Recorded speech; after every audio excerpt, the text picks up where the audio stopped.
Hello friends, तो आज हम डिस्कस करने वाले हैं पेपर 2 के बारे में। ठीक है, तो टॉपिक 1 स्टार्ट करेंगे।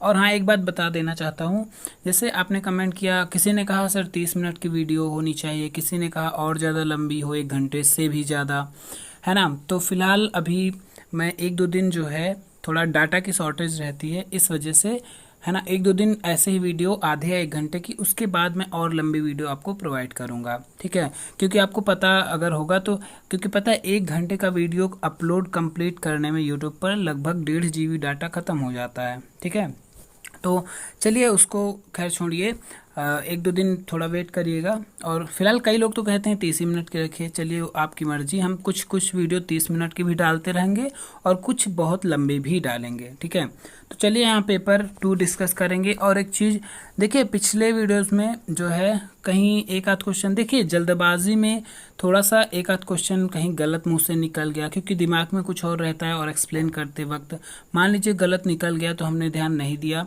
तो आपने कमेंट बॉक्स में लिखा, अच्छी बात है, हम अपनी गलती स्वीकारते हैं, है ना। तो गलती इंसान से ही होती है। तो कोई क्वेश्चन अगर गलत होता है जल्दबाजी में, तो उसको आप कमेंट बॉक्स में लिख जरूर दिया करिए। ठीक है, अगर आपको पता है कि ये क्वेश्चन का आंसर गलत बताया गया है ना, तो ताकि उसको कंफर्म करके, या फिर अगर जल्दबाजी में बोला गया तो मैं उसे क्लियर कर पाऊँ। ठीक है, तो चलिए स्टार्ट करते हैं। पहले प्रश्न की तरफ सीधे बढ़ेंगे। विद्यालय, अब देखिए यहाँ पर जो हमने पिछली पीडीएफ प्रोवाइड कराई थी, थोड़ा सा उसका और इन जो क्वेश्चन आए हैं इजी नोट्स में, इनका जो है थोड़ा सा मैचिंग करिएगा, क्या आपको डिफरेंस मिलता है। जैसे मैंने आपको बताया था उसी बेस पर क्वेश्चन बनाए गए। चलिए पहले प्रश्न पर बढ़ेंगे, अब कोई टाइम वेस्ट नहीं होगा। विद्यालय बालक के सर्वांगीण विकास के निमित्त कक्षा के अंदर या कक्षा के बाहर जो अनुभव, ज्ञान, क्रिया करके सीख देता है, वे सभी किसके अंग बन जाते हैं। तो वे किसके अंग बन जाते हैं, देखिए हमने आपको पाठ्यक्रम और मतलब पाठ्यचर्या और पाठ्य वस्तु ये सब चीज़ें बताई थी ना। तो पाठ्यचर्या की अगर हम बात करें तो विद्यालय बालक के सर्वांगीण विकास के निमित्त, जो विद्यालय होते हैं बच्चों के मतलब संपूर्ण विकास, सर्वांगीण विकास के निमित्त क्या करते हैं, कक्षा के चाहे अंदर हो या कक्षा के बाहर हो, जो भी अनुभव, ज्ञान, क्रिया, एक्टिविटीज़ ये सब सीखी जाती हैं, वो किसके अंतर्गत आती हैं, पाठ्यचर्या के ही अंतर्गत आती हैं। ठीक है, तो पाठ्यचर्या ध्यान रखना इंपॉर्टेंट रहेगा, है ना। मैंने इसको बहुत एक्सप्लेन करके अच्छे से समझाया था आपको। चलिए फिलहाल बढ़ते हैं अगले प्रश्न पर। पाठ्यचर्या को और किन नामों से संबोधित करते हैं, तो इसके नाम आपको पता होने चाहिए, पाठ्यचर्या के और क्या क्या नाम हैं। तो यहाँ सिलेबस भी बोलते हैं, ठीक है, या पाठ्यक्रम भी बोल सकते हैं, या कोर्स ऑफ स्टडी भी इसे बोलते हैं। ठीक है, तो दोनों विकल्प यहाँ पर करेक्ट बनेंगे। नेक्स्ट है पाठ्यक्रम, जो करिकुलम है, शब्द किस भाषा के शब्द से बना हुआ है, तो ये लैटिन भाषा के शब्द से बना हुआ है ना। फिर है पाठ्यचर्या, देखिए पाठ्यचर्या कहीं पाठ्यक्रम आपको मिलेगा ना। तो जो करिकुलम का अर्थ क्या होता है, इसका अर्थ भी मैंने क्वेश्चन आपको करवाया था, बना के दिखाया था, है ना। तो दौड़ का रास्ता होता है, दौड़ का क्षेत्र होता है, या दोनों होते हैं, इनमें से कोई नहीं, तो यहाँ पर दोनों होते हैं। नेक्स्ट है, देखिए एक चीज़ मैं बता दूं, जैसे किसी के अगर कथन आते हैं, ठीक है, तो आपका टाइम सेव रखने के लिए या बचाने के लिए मैं ऐसे क्वेश्चन छोड़ दूंगा, आप खुद पढ़ के, भाई उसमें कुछ समझाना तो है नहीं, ये तो जैसे जिसने कहा वैसे आपको याद करना है।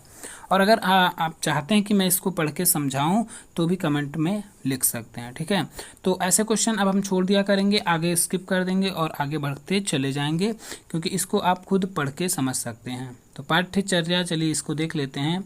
एक ऐसा क्रम है जो किसी व्यक्ति को गंतव्य स्थान पर पहुंचने के लिए तय करना पड़ता है। तो किसका कथन है, ब्रोवेकलर का कथन है। ठीक है, ब्रोवेकर का, ऑप्शन नंबर डी बनेगा।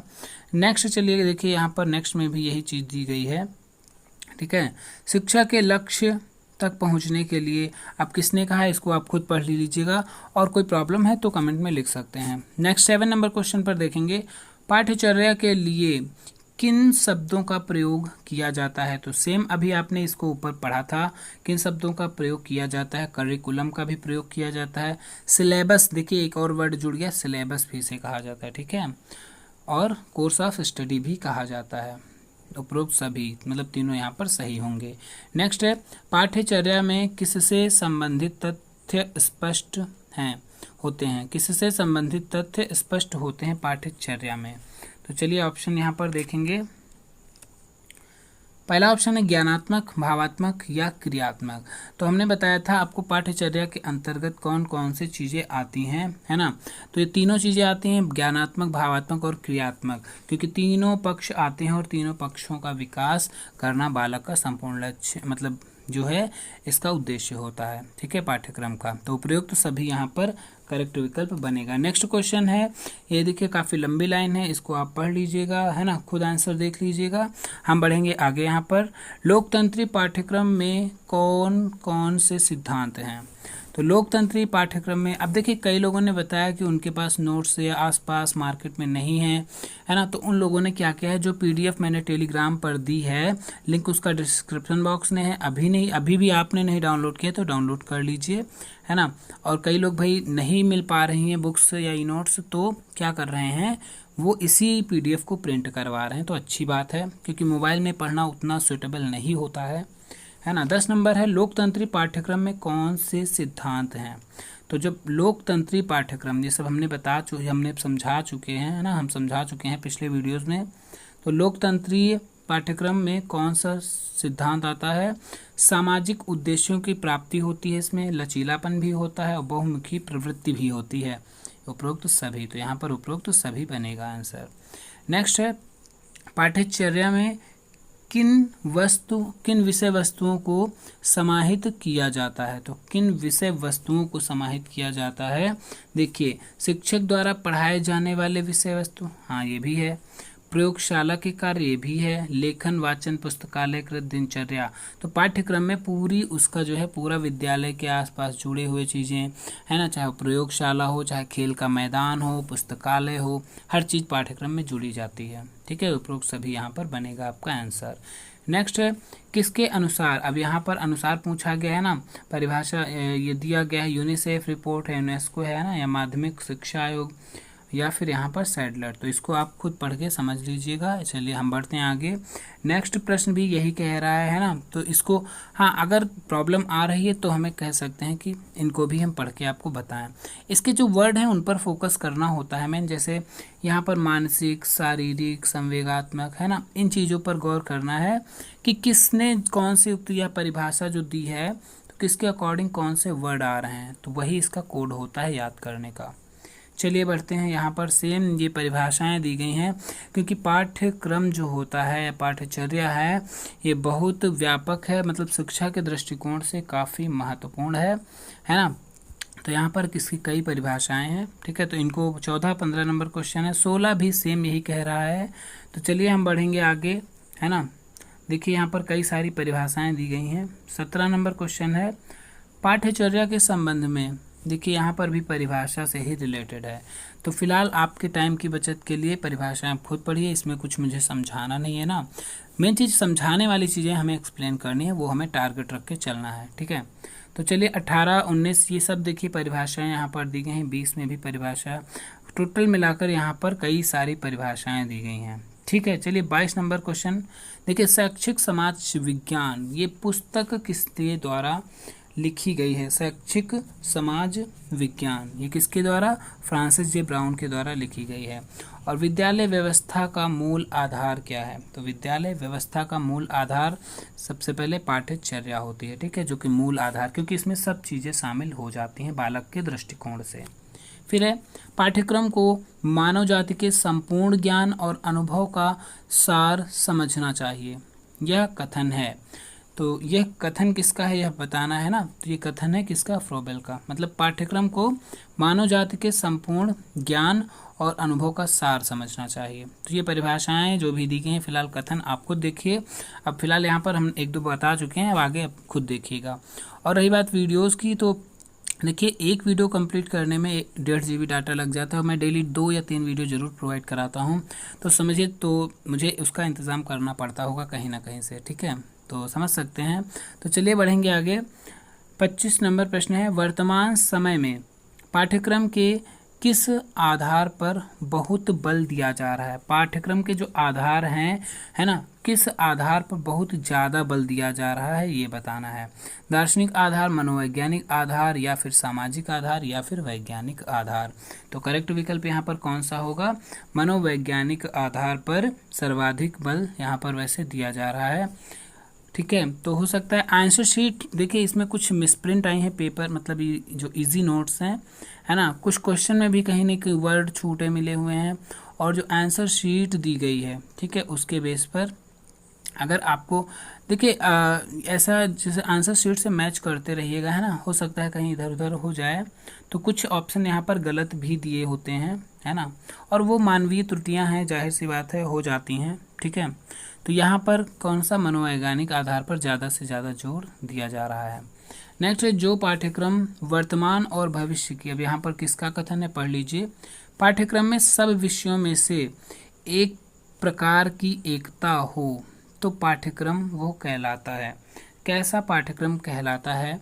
मतलब कह रहा है पाठ्यक्रम में सब विषयों में एक प्रकार की एकता हो, और पाठ्यक्रम मतलब एकता हो सब विषयों में, ठीक है, एक प्रकार की, तो क्या कहलाता है यहाँ पर? देखिए, कोर कहलाएगा, समेकित या एकांतिक, या इनमें से कोई नहीं।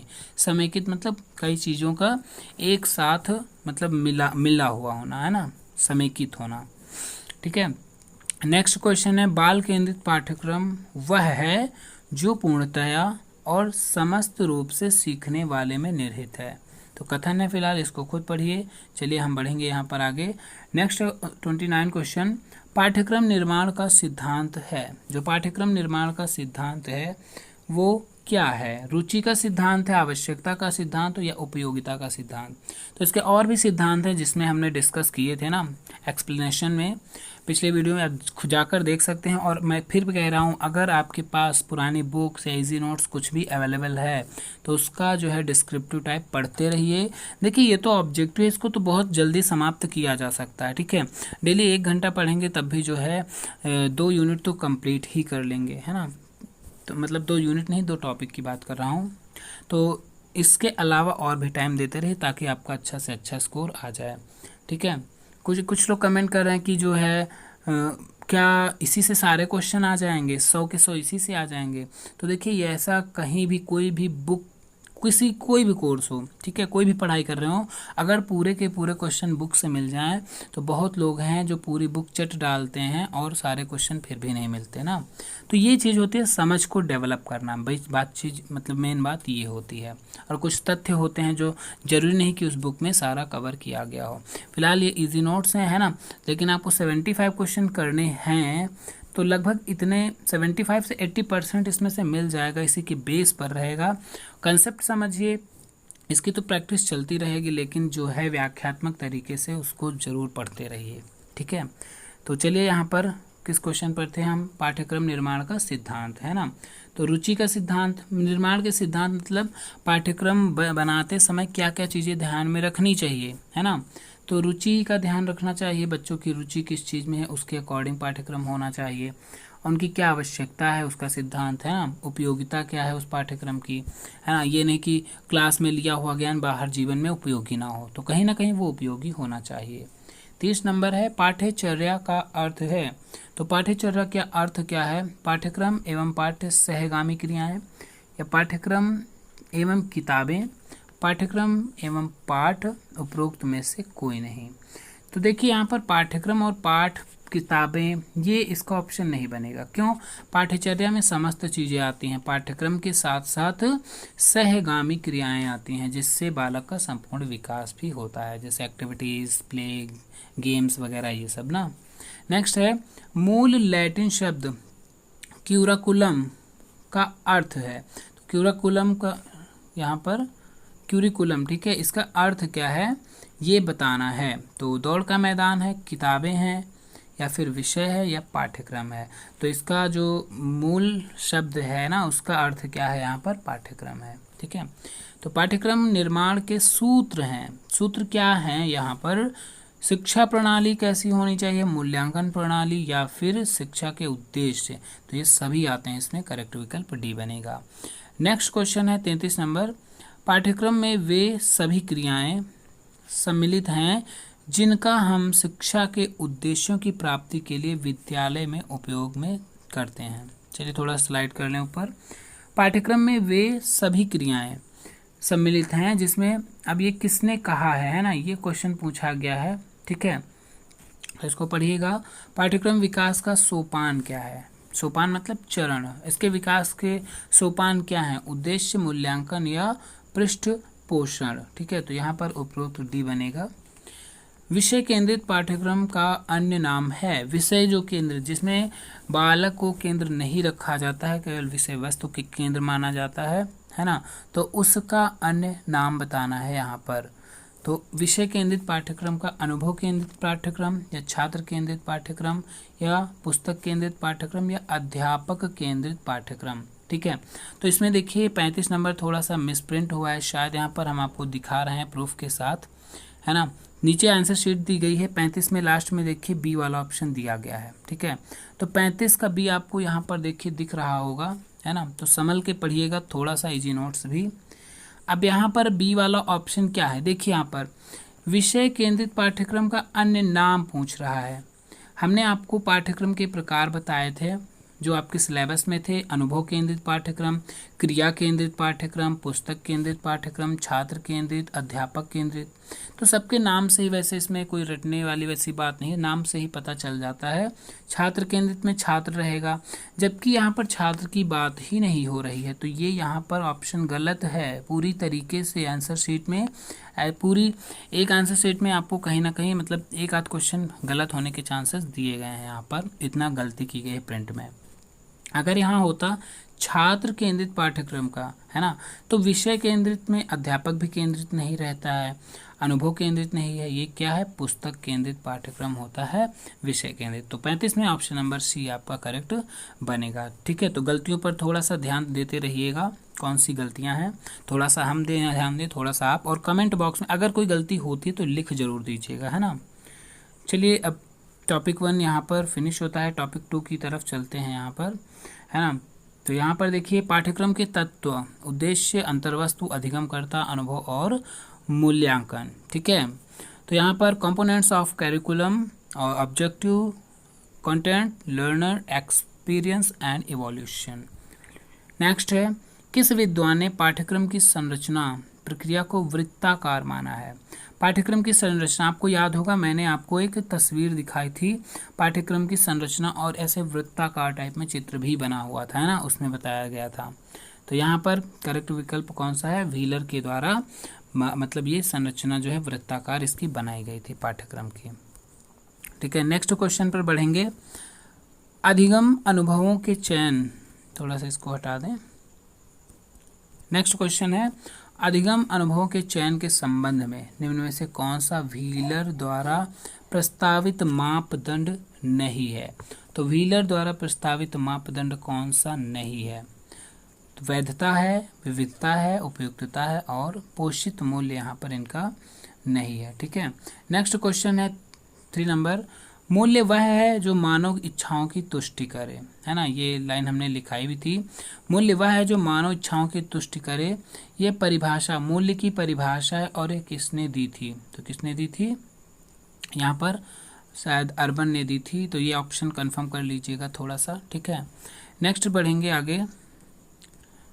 निम्न में से कौन सा मूल्यांकन कार्यक्रम की विशेषता नहीं है? मूल्यांकन कार्यक्रम की विशेषता नहीं है, ये बताना है कौन सा? वस्तुनिष्ठता, व्यावहारिकता, व्यापकता या जनमत। तो इसमें जनमत इसकी विशेषता नहीं है, मतलब मूल्यांकन जो है जनमत के हिसाब से नहीं होना चाहिए, है ना। इसकी विशेषता में वस्तुनिष्ठा होनी चाहिए, ठीक है, और व्यावहारिकता होनी चाहिए, व्यापकता भी होनी चाहिए। चलिए आगे क्वेश्चन नंबर 5 पर बढ़ेंगे हम। 5 नंबर प्रश्न है, कौन सी सामग्री बालकों को सीखने के लिए राजमार्ग का काम करती है? ठीक है, करती है, नहीं करती, इन चीज़ों का ध्यान रखिएगा लास्ट में, तो कौन सी सामग्री सीखने के लिए, तो यहाँ पर सीखने के लिए आपको क्लियर हो गया होगा, दृश्य श्रव्य सामग्रियाँ भी हमने आपको बताई थी, है ना, जैसे टेलीविज़न है, कंप्यूटर है, रेडियो है। तो फिलहाल दृश्य अलग हैं, श्रव्य चार्ट बोर्ड है ना, श्रव्य अलग हैं और दृश्य श्रव्य मतलब मिक्स वाली अलग हैं। तो दृश्य में जैसे चार्ट आता है ना, तो और ग्लोब है, बोर्ड है, ये सब दृश्य सामग्रियाँ हैं। ये इसके एग्जाम्पल आपको याद रखने पूछे जा सकते हैं। 6 नंबर क्वेश्चन है, अधिगम अनुभवों के वर्गीकरण में किस विद्वान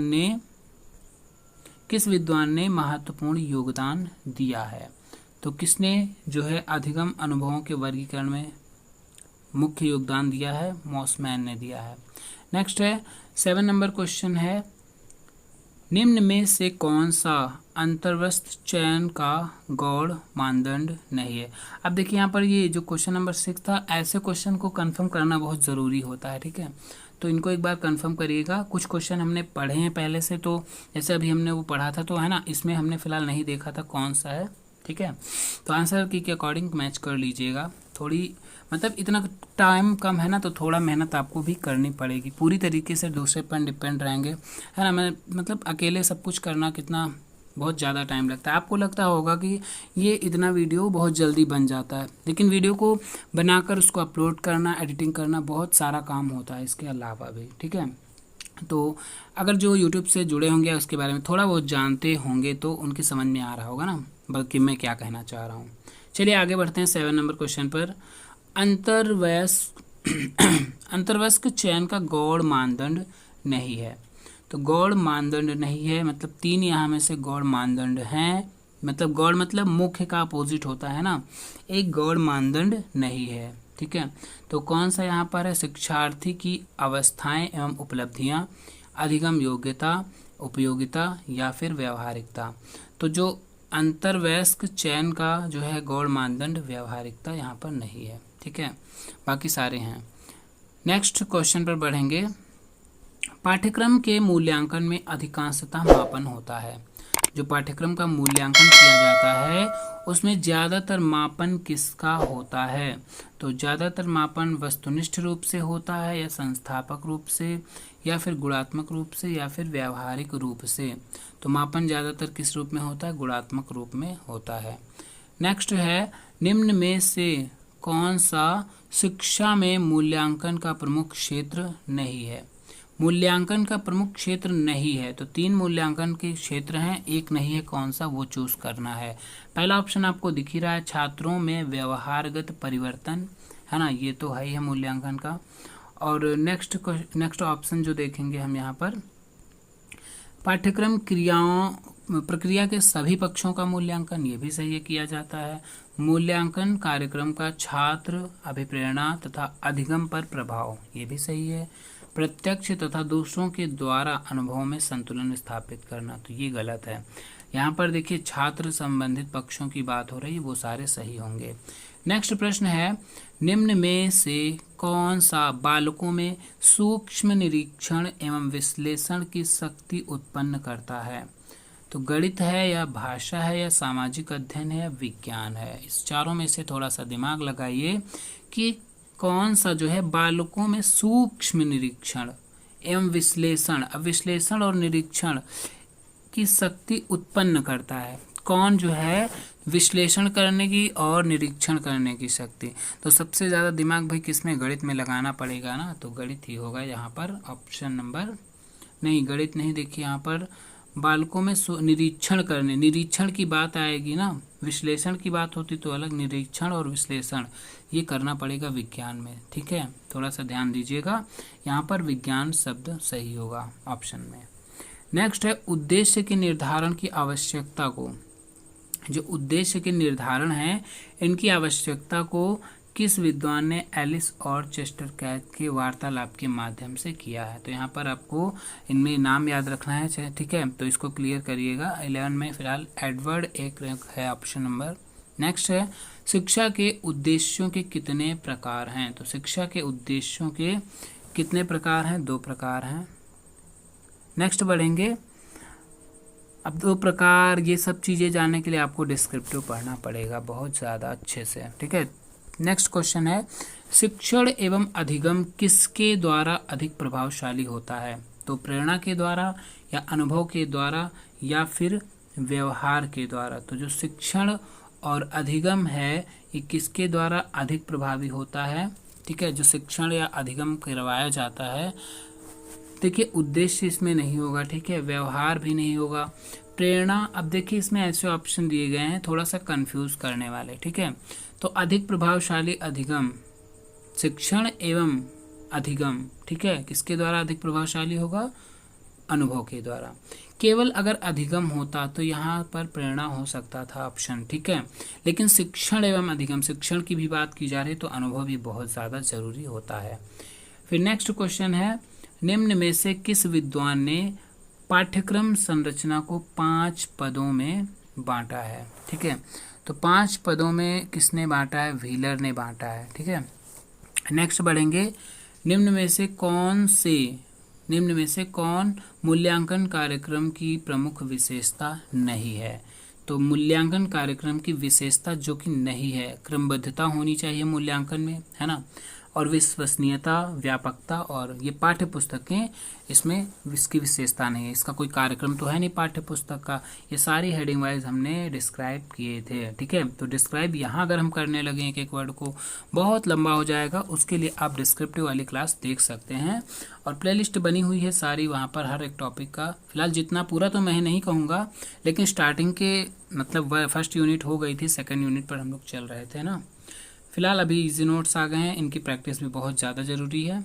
शैक्षिक उद्देश्य की प्रकृति कैसी होती है? शैक्षिक उद्देश्य की प्रकृति कैसी होती है? दार्शनिक होती है, व्यापक होती है, नियोजित या व्यवहारिक होती है? तो यहाँ पर शैक्षिक उद्देश्य की प्रकृति दार्शनिक होती है। चलिए बढ़ते हैं 17 नंबर प्रश्न पर। निम्न में से क्या अधिगम अनुभवों के चयन के संबंध में आवश्यक नहीं है? तो अधिगम अनुभवों के चयन के संबंध में आवश्यक नहीं को चुनना है ना। तो अधिगम अनुभवों उद्देश्य से सीधे संबंधित होते हैं, सही है। अधिगम अनुभवों विद्यार्थियों के लिए सार्थक होते हैं, भाई अनुभव क्या सार्थक तो होते ही हैं, बालकों की परिपक्वता के अनुसार भी होते हैं। और अधिगम अनुभव का जो चुनाव जो है एक क्षेत्र विशेष क्षेत्र के लिए हो, ये गलत होगा यहाँ पर। तो अधिगम की प्रक्रिया है, कैसी है अधिगम की प्रक्रिया?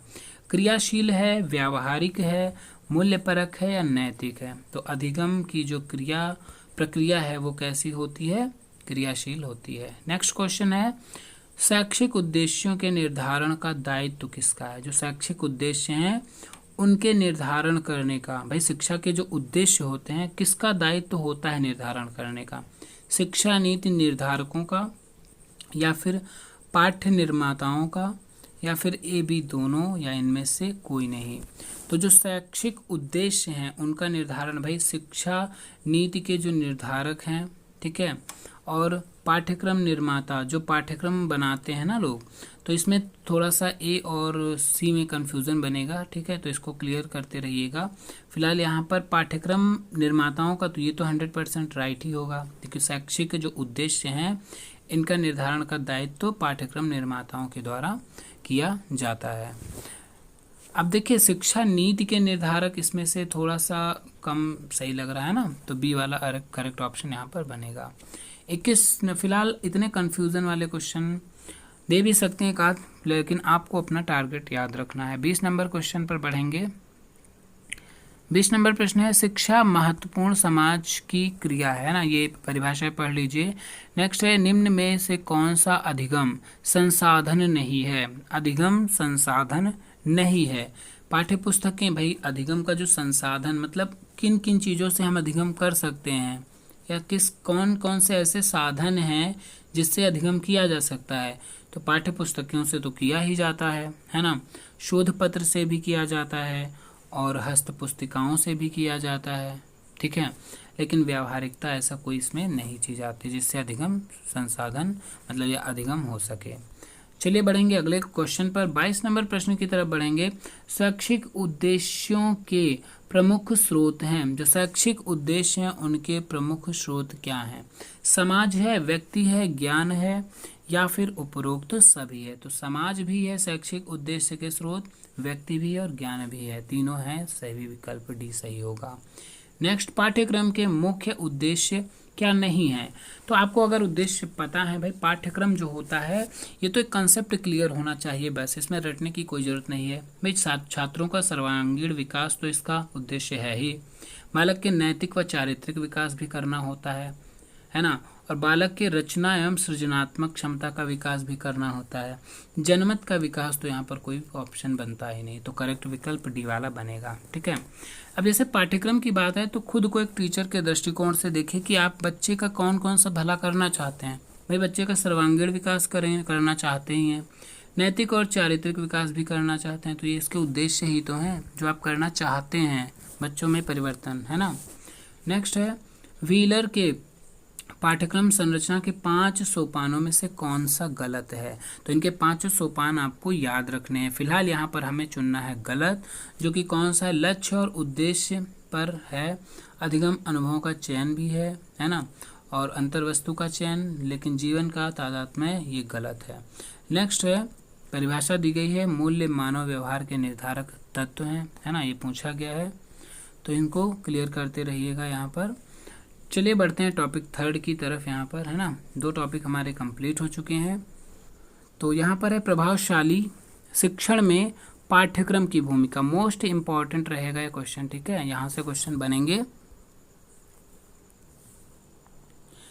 तो यहाँ पर इस टॉपिक में इंपॉर्टेंट रहेंगे, क्वेश्चन बनने के बहुत चांसेस रहेंगे। Role of curriculum in effective teaching. अगर आप देखिए, कंसेप्ट पहले दिमाग में क्लियर करिए, जो मैं पिछले में वीडियो में भी हमने बताया था, जब ये समझाया था कि भाई आप अपने शिक्षण को, स्कूल में शिक्षण कर रहे हैं तो कैसे उसको प्रभावशाली बनाएंगे, इफेक्टिव बनाएंगे, है ना। तो इसको इफेक्टिव बनाने में पाठ्यक्रम की क्या भूमिका है। भाई पाठ्यक्रम जो बनाया जाता है ना, बालकों की दिनचर्या स्कूल में कैसी होनी चाहिए, ये सब चीज़ें, उसकी एक्टिविटी, खेल, किताबें, कक्षा, प्रयोगशाला, ये सब जो है पाठ्यक्रम में आता है, तो इसकी क्या भूमिका है। तो चलिए इस क्वेश्चन पर देखते हैं सीधे। पहला क्वेश्चन परिभाषा से संबंधित है, इसे आप क्लियर करिए, है ना। जब तक बालक सीखता नहीं, शिक्षक ने पढ़ाया नहीं, है ना। उपरोक्त कथन किस शिक्षा शास्त्री का है। तो यहाँ पर किलपैट्रिक का है, बहुत ही काफ़ी चर्चित हैं ये शिक्षा शास्त्री किलपैट्रिक जो है। ठीक है, तो जब तक बालक सीखता नहीं, शिक्षक ने पढ़ाया नहीं, यहाँ पर थोड़ा सा लाइन मुझे ऑड लग रही है। ठीक है, तो इसको उसमें ढूंढ के फिलहाल हम बताएंगे। चलिए अगले क्वेश्चन पर बढ़ेंगे। अगर आपके पास इजी नोट्स हैं पुराने तो ढूंढ लीजिएगा। शिक्षण के कितने पक्ष होते हैं। देखिए वेरी इंपॉर्टेंट, यहाँ से तो क्वेश्चन 100% ही बनेगा। शिक्षण के पक्ष कितने होते हैं। 3 पक्ष होते हैं शिक्षण के। ठीक है, नेक्स्ट है, शिक्षण किसी ना किसी रूप में कब से चलता आ रहा है। तो शिक्षण कब से चलता आ रहा है, यहाँ पर आदिकाल से चलता आ रहा है, मध्यकाल या कुछ समय पहले से। आपने पढ़ा होगा आदिकाल से मतलब प्राचीन काल या वैदिक काल से ही चलता आ रहा है शिक्षण। भाई मध्यकाल तो वैसे भी आपने पढ़ा है, उससे पहले से आ रहा है, कुछ समय पहले, वैसे भी गलत है ना, ये भी गलत। नेक्स्ट है, शिक्षक के व्यक्तित्व से कौन प्रभावित होता है। जो शिक्षक का व्यक्तित्व होता है उससे कौन प्रभावित होता है, सबसे ज़्यादा कौन प्रभावित होता है। भाई छात्र प्रभावित होते हैं। नेक्स्ट है, शिक्षण के मध्य छात्र होता है, वक्ता होता है, श्रोता होता है, नेता होता है या फिर लेखक होता है। शिक्षक के मध्य छात्र जो होता है, भाई छात्र क्या होता है, वो श्रोता ही तो होता है, वक्ता तो बनेगा नहीं, ना तो नेता ना तो लेखक बनेगा। तो चलिए आगे बढ़ेंगे। 7 नंबर क्वेश्चन है, इनमें से कौन सी प्रणाली व्यवस्था के आधुनिक सिद्धांत पर आधारित है। तो आधुनिक सिद्धांत पर कौन सा है, मुक्तात्मक शासन प्रणाली या प्रबंधात्मक शासन प्रणाली, दोनों या व्यक्तिगत नियोजित प्रणाली। ठीक है, तो यहाँ पर फिलहाल ये क्वेश्चन थोड़ा यहाँ पर देख लीजिएगा, ए बी दोनों है। फिलहाल सीरीज में तो ए दिया गया है ना। कौन सी प्रणाली आधुनिक सिद्धांत पर आधारित है, तो मुक्तात्मक शासन प्रणाली आधारित है। नेक्स्ट है, किस शासन व्यवस्था के अंतर्गत शिक्षण में शिक्षक की अपेक्षा छात्र अधिक क्रियाशील रहता है। तो ठीक है, ऐसे क्वेश्चन इंपॉर्टेंट रहेंगे। ठीक है, तो छात्र भाई जहाँ पर ज़्यादा क्रियाशील रहता है वो कौन सा जो है शिक्षण, किस शासन व्यवस्था, यहाँ शासन व्यवस्था है ना, तो शासन व्यवस्था पूछी गई है, राजतंत्रात्मक रहेगा या प्रबंधात्मक या हस्तक्षेप रहित या सुधारात्मक। तो यहाँ पर वर्ड का मतलब समझिए, ठीक है। राजतंत्रात्मक मतलब शासन व्यवस्था किसी एक व्यक्ति के हाथ में रहेगी, लेकिन यहाँ कह रहा है शिक्षण में शिक्षक की अपेक्षा छात्र अधिक क्रियाशील, मतलब छात्र क्रियाशील ज़्यादा रहेंगे इस शासन व्यवस्था में, मतलब बच्चे ज़्यादा से ज़्यादा अपना एक दूसरे से बातें करके ये सब चीज़ें करके अपना जो है निष्कर्ष निकालेंगे, जो भी एक्टिविटीज़ कर रहे हैं वो करेंगे। लेकिन शिक्षक जो है उसमें ज़्यादा भूमिका नहीं निभाएगा। तो ऐसा हस्तक्षेप रहित होता है, मतलब हस्तक्षेप रहित का मतलब क्या है कि बालकों की एक्टिविटीज़ में या उनके जो कार्य कर रहे हैं, सीख रहे हैं, उनमें ज़्यादा शिक्षक के द्वारा नहीं बोला जाता है या हस्तक्षेप नहीं किया जाता। तो इसमें हस्तक्षेप रहित जो है सिद्धांत शासन व्यवस्था लागू होगी।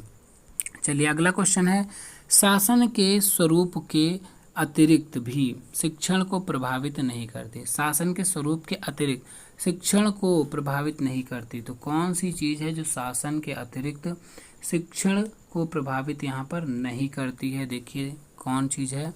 दार्शनिक विचारधारा ये तो करती ही है, सामाजिक मूल्य भी करते हैं, संस्कृति भी करती है। परामर्श ना लेना ये गलत होगा यहाँ पर, ठीक है।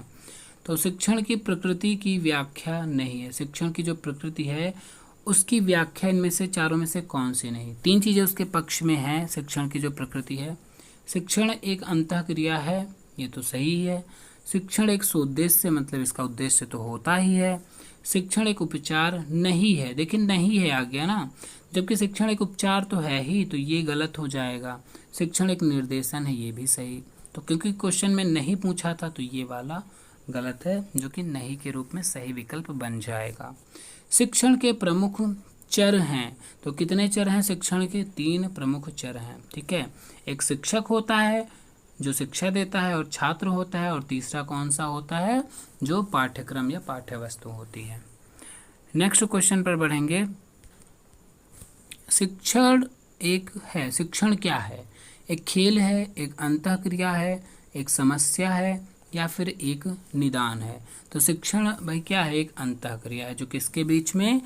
छात्र और शिक्षक के बीच में होती है, ठीक है।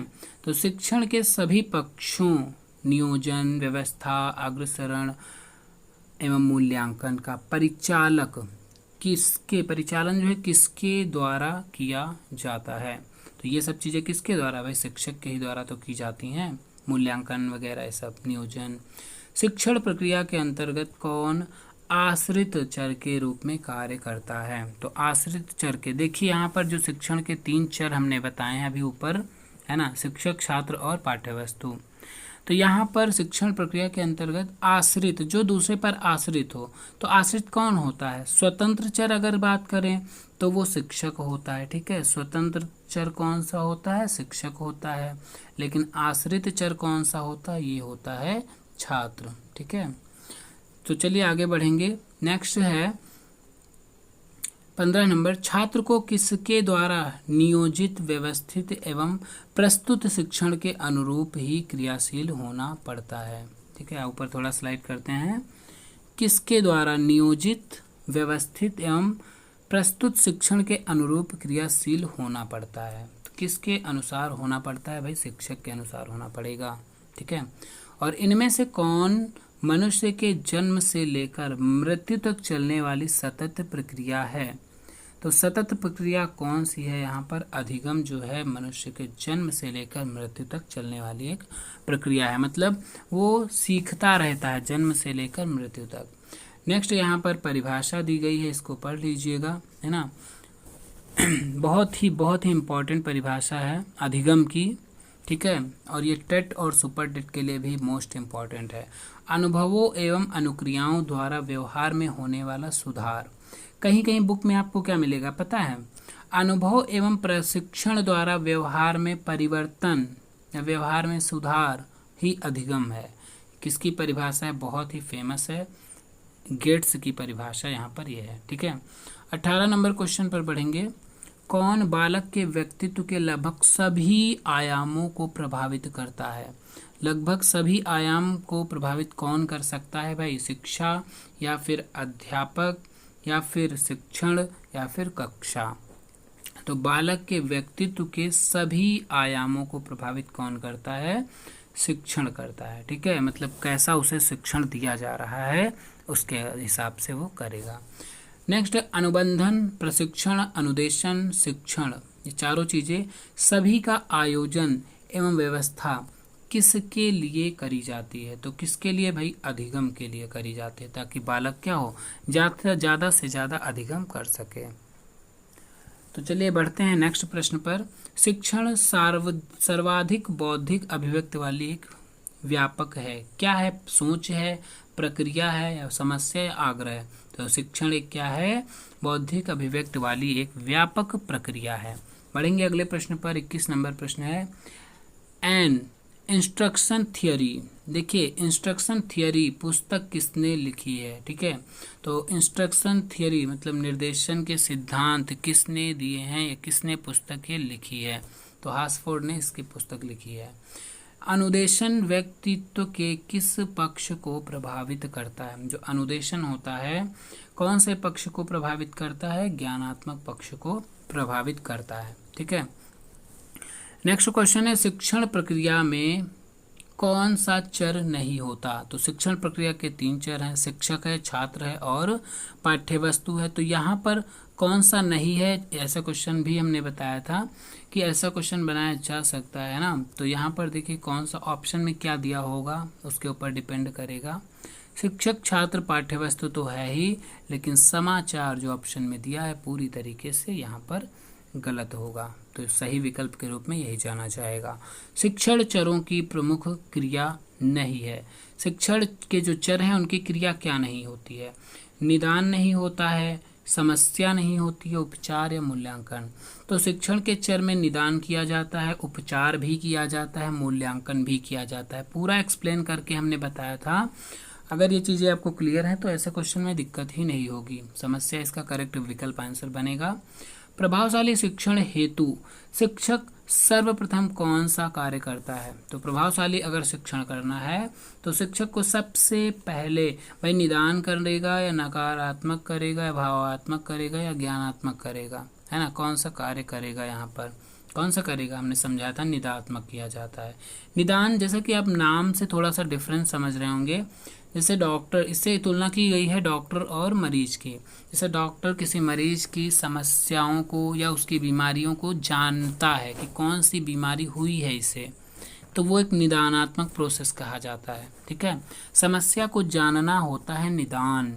ठीक है, बाद में उसकी दवा देना किया जाता है उपचार। तो वैसे ही बालक की समस्याओं को पहले जानने के लिए निदानात्मक परीक्षण किया जाता है, बाद में उसका उपचारात्मक शिक्षण किया जाता है। तो ठीक है, कौन सा कार्य सबसे पहले? निदान होगा। फिर किस कार्य का प्रमुख उद्देश्य छात्रों के व्यवहार में अपेक्षित व्यवहार परिवर्तन लाना है? ठीक है, तो कौन सा जो है उद्देश्य है? निदानात्मक उद्देश्य, ज्ञानात्मक, समस्यात्मक, या उपचारात्मक? तो छात्रों के व्यवहार में अपेक्षित परिवर्तन लाना। भाई पहले आप क्या करेंगे? जब पहले वो निदान करेंगे, उसकी समस्याओं को जानेंगे, है ना। फिर बाद में उसका उपचार करेंगे। तो उपचार वो किस लिए किया जाता है? ताकि उसमें अपेक्षित व्यवहार परिवर्तन होता। अपेक्षित मतलब जो उससे अपेक्षा की जाए, जो समाज में मानी जा रही है कि ये चीज़ें सर्वमान्य हैं, वही अपेक्षा करेगा, है ना। शिक्षक क्या करेगा? बालक से वही तो अपेक्षा करेगा कि उसमें नैतिक मूल्य हो, उसका सामाजिक विकास हो, हर चीज़ का डेवलपमेंट हो, तो है ना, ये चीज़ होता है। फिर क्वेश्चन है नेक्स्ट, प्रभावशाली शिक्षण की संरचना का पक्ष नहीं है। कौन सा पक्ष इसका नहीं है वो बताना है। तो संकेत और चिन्ह है ही, भाषा विकास की प्रक्रिया है, मौन स्वीकृति ये गलत होगा, शिक्षण का तर्क ये सही है। मतलब प्रभावशाली शिक्षण की संरचना के पक्ष हैं। संकेत और चिन्ह के द्वारा प्रभावशाली शिक्षण बनता है प्राथमिक स्तर पर, खास तौर से हमने समझाया था, है ना। जैसे बालक को पहले ए फॉर एप्पल क्यों सिखाया जाता है? ताकि वो प्रभावशाली हो सके शिक्षण। वो संकेत और चिन्ह इसका उदाहरण है।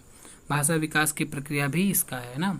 तो मौन स्वीकृति यहाँ पर कोई मायना नहीं रखता है यहाँ पर, है ना। तो 3 टॉपिक हमारे कंप्लीट होते हैं। तो चौथा टॉपिक हम स्टार्ट करें या नहीं, तो चलिए हम नेक्स्ट में स्टार्ट करेंगे, है ना। चौथा टॉपिक, आप कहते हैं लंबी क्लास हो, फिलहाल लंबी क्लास होगी, ज़रूर होगी, मैंने कहा ना 1-2 दिन में और लंबी क्लास आपको मिलने वाली हैं। तो चलिए वीडियो पसंद है तो लाइक कर दीजिए और शेयर ज़रूर कर दीजिए अपने फ्रेंड्स के साथ, ताकि वो भी इसका लाभ उठा सकें। और कोई भी डाउट है, कमेंट है, कोई भी गलती हुई है, उसके लिए माफ़ी चाहूँगा, है ना। और कोई भी डाउट है तो कमेंट बॉक्स में लिख सकते हैं। धन्यवाद।